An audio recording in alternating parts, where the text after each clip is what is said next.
Hello everyone, welcome back. Study ম্যাথামেটিক্সের প্রত্যেকে স্বাগত জানিয়ে ক্লাস 9 থেকে আমরা আজকে চ্যাপ্টার 8 অর্থাৎ উৎপাদকে বিশ্লেষণ বা যেটাকে বলছে ফ্যাক্টরাইজেশন, এই চ্যাপ্টারটা করব। পেজ নাম্বার 112 মানে 112, এটা আমাদের ফার্স্ট ভিডিও। আচ্ছা, এই উৎপাদকে বিশ্লেষণ শুরু করার আগে এখান থেকে আমাদের কি কি করতে হবে সেটা একটু সূচিপত্রটা আমরা দেখে নিই। দেখো, আমরা প্রথমের দিকে যদি চলে আসি তাহলে এই যে দেখো এখানে 8 নম্বরে দেওয়া আছে উৎপাদক বিশ্লেষণ। তাহলে দেখতে পাচ্ছি এখান থেকে আমাকে ফর্মুলা প্রথমে জানতে হবে। এ স্কোয়ার মাইনাস বি স্কোয়ারের formula, a cube plus b কিউবের formula, a cube minus b কিউবের formula, a cube plus b cube plus c cube minus 3abc formula, তারপরে মধ্য বিশ্লেষণ, তারপরে শূন্য পদ্ধতি। দেখো এগুলো কি, এই যে শূন্য পদ্ধতি। তাহলে প্রথমে আমরা এই যে উৎপাদকে বিশ্লেষণ, ওকে, এটা জানার আগে আমাদের ফার্স্ট যেটা আমাদের জানতে হবে যে প্রথমে আমরা কমন কিভাবে নেব। ওকে, প্রথমে আমরা ফার্স্ট চেষ্টা করব কমন নাও, ডাবল এম ও এন। যদি কমন নিয়ে পারছি না সেই ক্ষেত্রে আমরা সেকেন্ড স্টেপে চলে আসব। সেকেন্ড স্টেপে আমরা কি করব, সূত্রে সাজাবো। ওকে, মানে সূত্রে নিয়ে আসব, মানে তখন করব ফর্মুলা। যদি ফর্মুলা দিয়েও হচ্ছে না তাহলে আমরা 3 নম্বর স্টেপে চলে আসব। 3 নম্বরে আমরা কি আসব, সেক্ষেত্রে মধ্যপথ বিশ্লেষণ, সেটাকে বলছে মধ্যপথ বিশ্লেষণ। ওকে, মধ্যপথ বিশ্লেষণকে ইংলিশে বলা হয়, যেটা আমরা ক্লাস 8-এ শিখেছি, সেটা হচ্ছে middle term. Okay, middle term, MIDDLE, middle term, TERM। Okay, আবার যদি মিডল টার্ম করেও পাচ্ছি না তাহলে সেই ক্ষেত্রে আমরা 4 নম্বরের প্রসেস নেব। 4 নম্বর কি বলছে, শূন্য পদ্ধতি। শূন্য পদ্ধতি, এর ইংলিশ নাম কি, এটাকে বলা হয় zero factor method. ZERO, zero factor, zero factor method, METHOD। ওকে, তাহলে এই যে চারটা পদ্ধতির মধ্যে বলতে পারো, এগুলোকে পদ্ধতি বলতে পারো। ওকে, এই পদ্ধতিগুলো আমাদের জানতে হবে। তাহলে প্রথমে কমন নিয়ে চেষ্টা করব, তারপরে ফর্মুলায় ফেলবো। যদি ফর্মুলা দিয়ে না হচ্ছে তাহলে আমরা মধ্যপথ বিশ্লেষণ বা মিডল টার্ম কথাটা আমি যদিও বেশি ব্যবহার করব। মিডল টার্ম মানে বুঝতে হবে মধ্যপথ বিশ্লেষণ। তারপরে সেটা যদি হচ্ছে না তাহলে আমাকে জিরো ফ্যাক্টরাইজেশন করে করতে হবে, অর্থাৎ শূন্য পদ্ধতি। চলো আমরা চ্যাপ্টারটা শুরু করি। ওকে, আমরা স্টেপ বাই স্টেপ শিখব। তাহলে প্রথমে একটু পড়ে নিই। আজ রবিবার, আজ আমরা স্কুলে একটি মজার খেলা খেলব। আমাদের শ্রেণীকক্ষে দুটি ব্ল্যাকবোর্ড। প্রথমে আমরা সবাই দুটি দলে ভাগ হয়ে যাব। ওকে, এবার প্রতি দলের একজন একটি ব্ল্যাকবোর্ডে যে কোনো একটি বহুপদী, কি বলেছে দেখো, বহুপদী সংখ্যামালা ওকে লিখবে। বহুপদী সংখ্যামালা সম্পর্কে তো আমরা জানি, অলরেডি এই চ্যাপ্টার করেছি আমি, বা তোমরা দেখেছো হয়তো। অপর দল অন্য বোর্ডে ওই বহুপদী সংখ্যামালাটি উৎপাদকে বিশ্লেষণের চেষ্টা করবে। যেটা আমরা শিখবো সেটা হচ্ছে উৎপাদকে বিশ্লেষণ। সেটা কোথা থেকে আসছে, তাহলে সেটা আসছে কিন্তু একটি বহুপদী সংখ্যামালা থেকেই আসছে। তাহলে মিহির বলে একজন আছে, বোর্ডে লিখলো 26 অর্থাৎ 26। আমরা করলাম কি, এই 26কে দেখো এই যে ভাঙলাম, 13 দুগুণে 26। এই যে ভাঙলাম, এই যে দুটো সংখ্যার গুণফল হলো 26, লিখলো 26 বোর্ডে। তো 13 ঘরের নামতা বা 2-এর ঘরে নামতা পড়লে মানে কি, 13 ঘরের নামতা বা 2 দিয়ে ভাগ করলে আমরা কত পাবো, 2 গুণন 13। তাহলে 13 দুগুণে 26। এই যে দুইজনের গুণফল, এই যে দুইজনের গুণফল 26, এটাকেই বলা হয় ফ্যাক্টরাইজেশন বা উৎপাদকে বিশ্লেষণ। তার মানে উৎপাদক আসলে আমরা ভাববো যে দুটো সংখ্যা গুণ হিসাবে থাকতে হবে। ওকে, আচ্ছা, 1 নম্বর পয়েন্ট দেখো, বলছে এদের মধ্যে সাথী কি করলো, বোর্ডে লিখলো। এবার দেখো এটা তো সংখ্যা ছিল একটা, ওকে, স্বাভাবিক সংখ্যা বলতে পারি বা পূর্ণ সংখ্যা বলতে পারি। এবার সাথী যেটা লিখলো সেটা হচ্ছে x² + 9x। সে কিন্তু অন্যরকম লিখলো, দেখো সে শুধু একটা সংখ্যা লিখেনি, সংখ্যার সাথে একটা 9 লিখেছে আর একটা x² করেছে, অর্থাৎ দ্বিঘাত, মানে দ্বিপদ, দ্বিঘাত যেটাকে বলে। তো বলছে এটি একটি কি, এটি একটি দ্বিঘাত সমীকরণের ক্ষেত্রে, কিন্তু এখানে বলছে এটি একটি দ্বিঘাত বহুপদী সংখ্যামালা। ওকে, দ্বিঘাত সমীকরণ তো নয় কিন্তু, বাট দ্বিঘাত, এটা কি বহুপদী, দ্বিঘাত। দ্বিঘাত মানে আমরা জানি যার ঘাত থাকবে 2। দ্বিঘাত আর বহুপদী সংখ্যামালা কেন, এখানে একটা পদ এখানে একটা পদ, দুটো পদ মানে সেটা বহুপদী সংখ্যামালা। তাহলে সে লিখেছে এক্স স্কোয়ার প্লাস 9x-কে বলছে যে উৎপাদকে বিশ্লেষণ করার চেষ্টা করি। তাহলে কিভাবে করব? সে যে লিখেছে এক্স স্কোয়ার প্লাস 9x, দেখো সে লিখেছে এক্স স্কোয়ার প্লাস 9x। আমাদের ফার্স্ট টার্গেট কি? সেটাকে গুণ হিসেবে দেখান।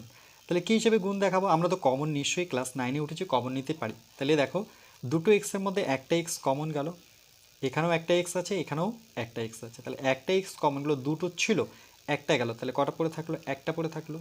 প্লাস এখানে তো এক্স নেই, যেহেতু কমন চলে আসে তাহলে 9। এই যে দেখো এটা গুণ অবস্থায় আসলো, এক্স ইন্টু এক্স প্লাস 9। তো গুণ আসা মানে সেটা উৎপাদকে বিশ্লেষণ।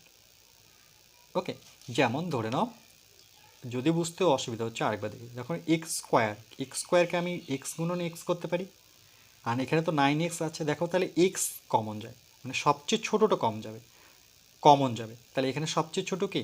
এক্স। দুজনের মধ্যে এটা তো দুটো আছে, এখানে একটা আছে, মানে সবচেয়ে কম, তাহলে এক্স কমন। এ তো কমন চলে গেল, তাহলে পড়ে থাকলো এক্স, প্লাস এও কমন চলে গেছে, তাহলে পড়ে থাকলো 9। তাহলে কী হচ্ছে? X into x plus 9। এটাকে বলা হয় উৎপাদকে বিশ্লেষণ। তার জন্য লিখেছে, দেখো লিখেছে এক্স ইন্টু এক্স প্লাস 9। দ্বিতীয় পয়েন্টে দেখো কি বলেছে, যে উলি বলে একজন আছে, সে লিখলো আর একটু কী করলো, সে এক্স স্কোয়ার প্লাস 3x, ও আবার একটা -4 পিছনে লাগিয়ে দিল। প্রথমে একটা সংখ্যা দিয়ে শুরু হলো, তারপরে কি করলো, দুটো পদ নিল, এবার নিয়েছে 3টা পদ, 1 2 3। ওকে, তো এটি কিন্তু একটি দ্বিঘাত, দেখো যার ঘাত কত? 2। দ্বিঘাত বহুপদী সংখ্যামালা, সেটা কি? এক্স স্কোয়ার প্লাস 3x - 4কে উৎপাদকে বিশ্লেষণ করি। তাহলে এই সংখ্যাটাকে যে উৎপাদকে বিশ্লেষণ করি, তাহলে আমাদের নিয়ম কি? নিয়ম হচ্ছে প্রথমে কমন নেওয়া, তারপর হচ্ছে ফর্মুলা, তারপর হচ্ছে মধ্য বিশ্লেষণ, তারপর হচ্ছে জিরো মেথড। তাহলে এটাকে আমি মিডল টার্মে যদি করতে চাই, তাহলে হচ্ছে কিনা দেখে নিই, যে x square plus 3x - 4, x square plus 3x - 4, এটাই আছে এক্স স্কোয়ার প্লাস 3x - 4। এটাকে যদি আমরা করি, তাহলে আমরা মধ্যপদ বিশ্লেষণ বা যেটাকে মিডল টার্ম বলছে, সেই ক্ষেত্রে আমরা নিয়মটা কি জানি, যে এই দেখো এক্স স্কোয়ারের সামনে যে কোনো সংখ্যা থাকলে, এখানে কিছু নেই মানে সেটা কী নেব? 1 নেব। কিছু নেই বলে 1 নিচ্ছি, কিন্তু এটা নিয়মটা মনে রাখবো। এর সাথে আমি গুণ করব শেষের পদটা, যার সাথে এক্স থাকবে না। তাহলে কার সাথে এক্স নিই? 4-এর সাথে। এদের দুজনে গুণ করো, তাহলে 4 × 4। এবার এই 4কে ভেঙে আমরা এই যে দেখো মাইনাস নিয়ে আসবো 3। তাহলে এটাকে যদি আমরা ভাঙি, দেখো তাহলে 4 × 4 ভাঙতে পারি। কেন 4 × 4? দেখো 4 × 4 ভাঙলে 4 থেকে এই যে বিয়োগটা নেব, যে 4 থেকে 1 বিয়োগ করলে আমি 3 পাবো, কেন বিয়োগ করে আমাকে 3 নিয়ে আসতে হবে। আবার এদের দুজনে গুণ করে, যাদের গুণ মানে যাদের বিয়োগ করেছি তাদের গুণ করে আমাকে আবার 4-এ ফিরতে হবে। তাহলে 4 × 4, মানে বলতে যাচ্ছি যে যেই দুটো সংখ্যার বিয়োগ করে আমাকে 3 নিয়ে আসতে হবে, বিয়োগ তো করতেই হবে, কারণ এই সাইনটার উপরে ডিপেন্ড করে। এটা যদি মাইনাস থাকে তাহলে মাইনাস করে নিয়ে আসতে হবে, যদি প্লাস থাকতো তাহলে সেক্ষেত্রে প্লাস করে নিয়ে আসতাম। এই সাইনটার উপরে কিন্তু ডিপেন্ড করে না, মানে এই প্লাসের মাইনাসের উপরে ডিপেন্ড করে না। যেই দুটো সংখ্যার বিয়োগ করে নিয়ে আসবো, সেই দুটো সংখ্যাকে গুণ করে দেখতে হবে যে এই সংখ্যাটা পাচ্ছে কিনা। এবার দেখো, তাহলে এক্স স্কোয়ার প্লাস এই 3-এর জায়গায় আমি কত বসাবো? দেখো 3-এর জায়গায় আমি বসাবো 4 - 1, 4 - 1 ব্র্যাকেট নেব, কেন 4 থেকে 1 বিয়োগ করলে পরে 3 পাচ্ছি, এক্সট্রা আমি বাইরে রাখবো, -4। তার জন্য এর নাম হচ্ছে মধ্যপদ বিশ্লেষণ, মানে মধ্যপদটা করছি, দেখো মাঝখানে পদটাকেই করতে হচ্ছে, বাকি দুটো পদ কিন্তু সেম আছে।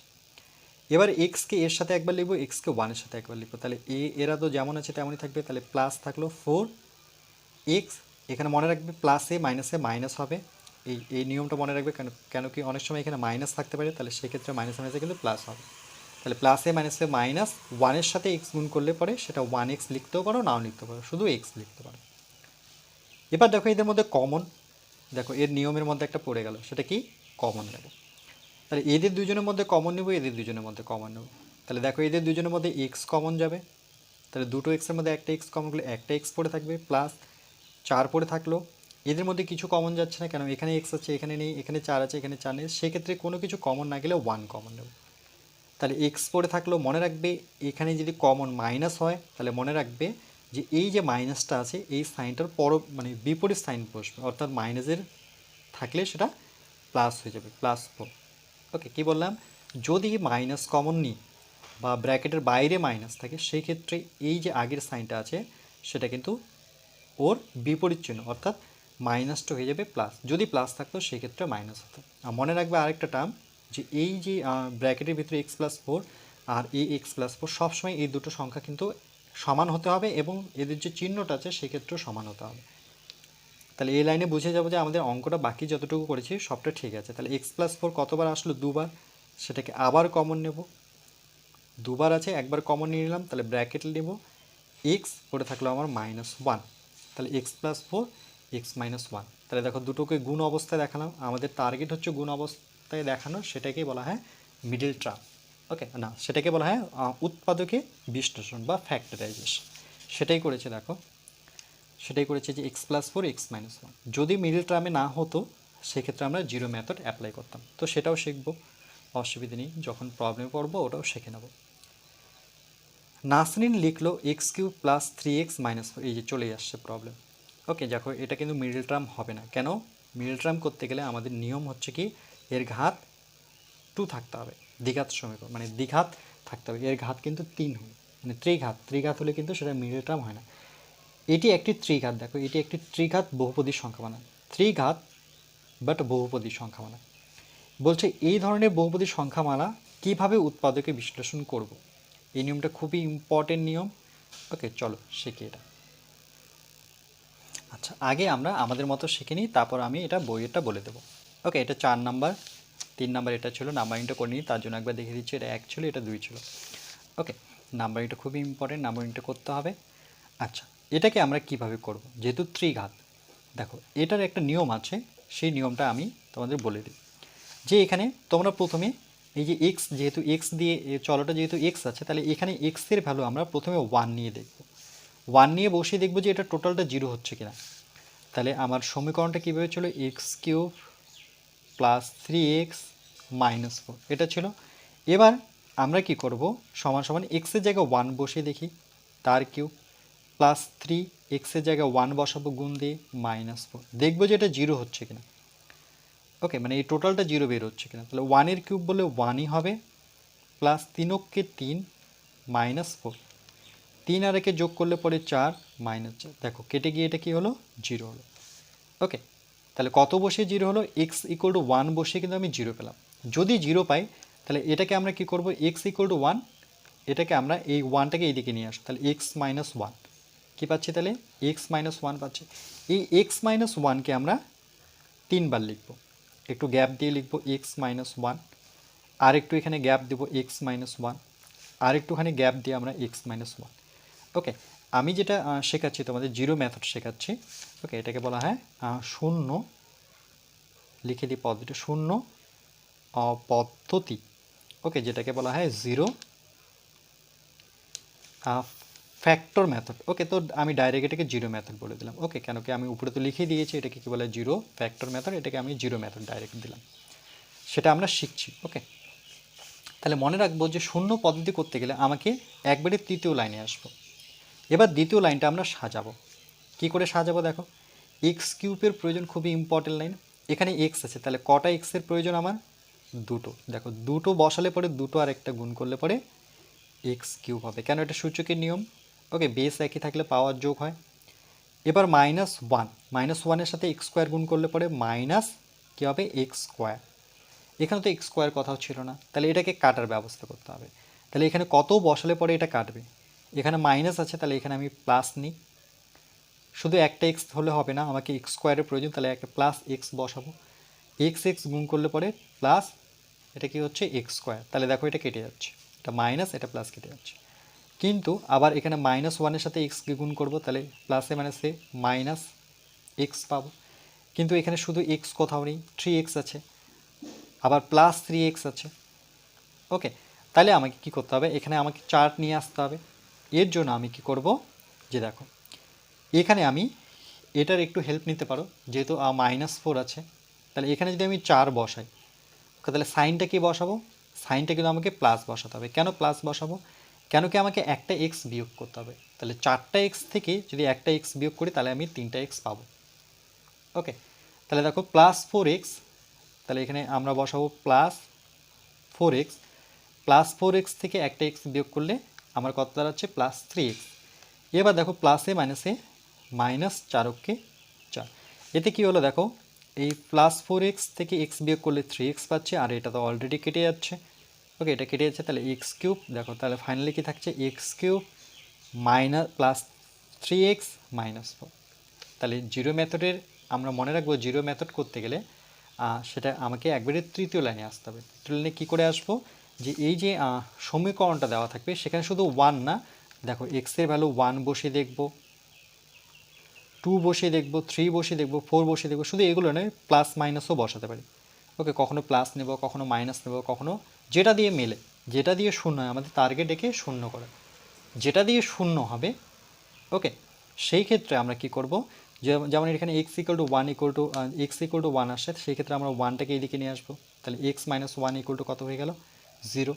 তাহলে আমরা এক্স মাইনাস 1কে 3বার লিখব। এবার কি করব, দেখো এখান থেকে x minus 1 x minus 1 x minus 1 যদি কমন নিয়ে নিই, তিনটার ক্ষেত্রে আমি কমন নিলাম, তাহলে পড়ে থাকলো কি ব্র্যাকেটের x square plus x plus কত 4। ওকে, দেখো এটা গুণ অবস্থায় নিয়ে আসলাম। এটাই করেছে যে দেখো x square x minus 1 x square plus x plus 4, আমি কিন্তু এটাই নিয়ে আসছি। যখনই গুণ অবস্থায় চলে আসছে তাহলে এটা কী হলো গেল, এটা হয়ে গেল আমাদের ফ্যাক্টরাইজেশন বা শূন্য পদ্ধতি মেথড। ওকে, শূন্য পদ্ধতি বা জিরো পদ্ধতি বা জিরো মেথড বলব। ক্লিয়ার? আরও একটু করব, আরও করব আমরা অঙ্ক, তাইলে আরও ক্লিয়ার হবে। আচ্ছা, এবার বইয়েরটা যদি বলে দিই, বলছে ধরি এই টোটালটাকে আমরা এফ এক্স ধরতে পারি। বলছে প্রথমে এফ এক্সের একটি উৎপাদক খুঁজি। তাহলে কী করবো, এফ এক্সের এই যে দেখো এক্সের জায়গায় যেমন বললাম +1 +2 +3 বসিয়ে দেখি যে এক্সের কোনো মানে এফ এক্স জিরো হচ্ছে কিনা। 1 2 3, শুধু 1 2 3 না, +-1 বসেও দেখতে পারি আমরা। তো এই ক্ষেত্রে দেখছি যে এফ যখন 1 লিখছি, মানে এক্সের জায়গায় যখন 1 বসাচ্ছি, সেক্ষেত্রে আমরা এটা কী পেলাম, 0 পেলাম। এটা অলরেডি আমি করে দিয়েছি। তাহলে গুণনীয়ক, এটাকে বলে গুণনীয়ক উপপাদ্য থেকে বলতে পারি, আমরা বহুপদী সংখ্যামালায় শিখেছিলাম, এটাকে বলে গুণনীয়ক উপপাদ্য থেকে বলতে পারি যে x-1, এদের মধ্যে একটা ফ্যাক্টর হচ্ছে x-1। ওকে, আর এফ এক্স একটি উৎপাদক, x-1 হচ্ছে এফ এক্সের একটি উৎপাদক। সেক্ষেত্রে আমরা কী করবো, আবার সমীকরণটা নেব, আর আমরা চলে আসবো একবারে থার্ড লাইনে, অর্থাৎ এই লাইনে যেটা শেখালাম তোমাদের। এখান থেকে তো এটা বুঝতে পারবে না কী করে আসলো। আমরা x-1 3বার নেব, তারপর এটা কিউব করার চেষ্টা করবো। এটা আর বলছে না কেন, এখান থেকে তোমরা বুঝতে পারবে না। ওকে, এবার দেখো বলছে এফ এক্সকে এক্স কিউ প্লাস 3x - 4 উৎপাদকের বিশ্লেষণে প্রথমে এফ এক্সের একটি উৎপাদক খুঁজতে হবে নিয়ম অনুযায়ী, অর্থাৎ এক্সের কোন মানের জন্য এফ এক্সের মান শূন্য হবে তা নির্ণয় করতে হবে। বলছে কিন্তু এই পদ্ধতিতে উৎপাদক বিশ্লেষণকে কি বলা হয়, বলছে শূন্য পদ্ধতি বা ভ্যানিশ মেথড। ওকে, আমরা জিরো ফ্যাক্টরাইজেশনও বলতে পারি, কিন্তু আরেকটা নাম মনে রাখবো, সেটা হচ্ছে কি ভ্যানিশ, অর্থাৎ ভ্যানিশ হয়ে যাচ্ছে, শূন্য হয়ে যাচ্ছে। ওকে, তাহলে এটাকে আমরা জিরো মেথড বলবো, তার সাথে আমরা বলবো ভ্যানিশ মেথড। ওকে, ভ্যানিশ মেথডও বলতে পারি। ওকে, তাহলে মনে রাখবো ভ্যানিশ মেথড, বা এটাকে বলে পরীক্ষা পদ্ধতি, মানে ট্রায়াল মেথড। নামগুলো মনে রাখবে, একে অনেক শূন্য পদ্ধতির অনেক কটা নাম পেলাম। একটা হচ্ছে ভ্যানিশ মেথড বলেও একে আমরা বলতে পারি, ট্রায়াল মেথড বলতে পারি, কেন ট্রাই করছি 1 দিয়ে 2 দিয়ে 3 দিয়ে, তার জন্য ট্রায়াল মেথড, বা জিরো মেথডও বলতে পারি, কেন কি আমাকে অ্যান্সারটা আমাকে কী করতে হচ্ছে, শূন্য করতে হচ্ছে। ওকে, এই যে টোটালটাকে আমাকে শূন্য দেখাতে হচ্ছে। ক্লিয়ার? এই পর্যন্ত ক্লিয়ার নিশ্চয়ই? চলো এবার নেক্সট। আচ্ছা, শূন্য পদ্ধতিকে অনেকভাবে করা যায়। দেখো অন্যভাবে এখানে লিখেছে ভাগ পদ্ধতি করতে পারো। x-1 দিয়ে আমরা কি করবো, x square plus x plus 4কে যদি ভাগ করি, সেক্ষেত্রে দেখছি যে এটা শূন্য হয়ে যাচ্ছে। ওকে, তার জন্য x-1টা কী করে নিতে হবে, x-1 মানে আমরা যেহেতু দেখলাম যে এক্সের জায়গায় 1 বসিয়ে 0 আসছে, মানে এক্স ইকুয়াল টু 1 বসিয়ে 0 আসলো, তার মানে x-1। এবার একটা x-1 নেব। আচ্ছা, এখানে কি বলেছে, সেটার সাথে আমরা এটা, আচ্ছা, এটা আমরা একটু দেখবো যে x-1 দিয়ে এটাকে ভাগ করার পরে এটা 0 হচ্ছে কিনা। যদি 0 হচ্ছে তাহলে আমরা বলতে পারি যে x-1 x square plus x plus 4। ওকে, এটা এর উৎপাদক হচ্ছে x-1, আর একটা হচ্ছে x square plus x plus 4। তো আমার মনে হচ্ছে যে এটা না করে আমরা ডাইরেক্ট যে মেথডটা শিখলাম সেই মেথডটাই করা সহজ মনে হচ্ছে। ওকে, আচ্ছা, 4 নাম্বার কি বলেছে দেখিনি একটু। বলছে এফ এক্স, অ্যাকচুয়ালি এই সমীকরণটাই ঢুকেছে এক্স কিউ প্লাস 3x - 4। এখানে এক্সের ভ্যালু এই যে দেখো প্লাস, আমি যেটা বললাম যে 1 বসিয়ে দেখব, একবার -1 বসিয়ে দেখব, +2 বসিয়ে দেখব, -2 বসিয়ে দেখব, +3 বসিয়ে দেখব, -3, আবার বিভিন্ন বিভিন্ন সংখ্যা বসিয়ে আমরা এটাকে 0 করার চেষ্টা করব। তো বসে এক্সের বলছে কোন মানের এফ এক্সের মান 0 হবে। স্পষ্ট বলে দেওয়া আছে যে এগুলো কোন সংখ্যাটা বসালে এফ এক্সটা 0 হবে। সেটা জানার কি কোনো সহজ পদ্ধতি আছে? বলছে এফ এক্স ধ্রুবক একটি পদ -4, কি দেখতে পাচ্ছি -4, এবং -4-এর উৎপাদকগুলি কী কী? তাহলে -4-এর উৎপাদক 1, 2, 4। কেমন করে দেখো, 4-এর উৎপাদকগুলো যদি আমরা বের করি, 4-এর উৎপাদক, 4-এর উৎপাদক কী কী পাবো? 4কে আমরা 2 দিয়ে করতে পারি, 2 দুগুণে 4, 2কে 1 দিয়ে করতে পারি। তাহলে এর উৎপাদক বা এইভাবে শিখেছিলাম আমরা যে 2 দুগুণে কত? 4, আবার 4কে কার ঘরে নামাতে পাওয়া যায়? 1-এর ঘরে, 4-কে 4। তাহলে এর উৎপাদকগুলো কী কী থাকছে দেখো, 1, 2, 4। এখানে দুটো 2 আছে, বাট আমরা একটা 2 নেব। তাহলে 1, 2 আর কি 4। ওকে, এগুলো ক্লাস 5, 6-এ শিখেছিলাম। তাহলে 1, 2, 4 এদের মধ্যে যে কোনো একটা ভ্যালু হবে। তো বলছে সুতরাং এক্সের এই মানগুলির মধ্যে কোনো একটি মান বা 1-এর বেশি, মানে কি বলেছে দেখো, যে 1-এর বেশি মানে এফ এক্সের মান 0 হবে। তাহলে 1-এর বেশি, তাহলে হয় 1 দিয়ে হতে পারে, 2 দিয়ে হতে পারে, 4 দিয়ে হতে পারে। তাহলে আমরা প্রথম 1 দিয়ে যদি নিচ্ছি, তাহলে এক্সের মানগুলির মধ্যে কোনো একটি মান বা 1-এর বেশি মানে এফ এক্স এর মান কত হবে? 0 হবে। ওকে, আজকে এই পর্যন্তই থাকবে। ছোট ছোট একটু ভিডিও বানাচ্ছি, লেন্দি করছি না। এরপর আমরা নেক্সট পার্ট নাম্বার 2-এ বাকিগুলো দেখব। ওকে।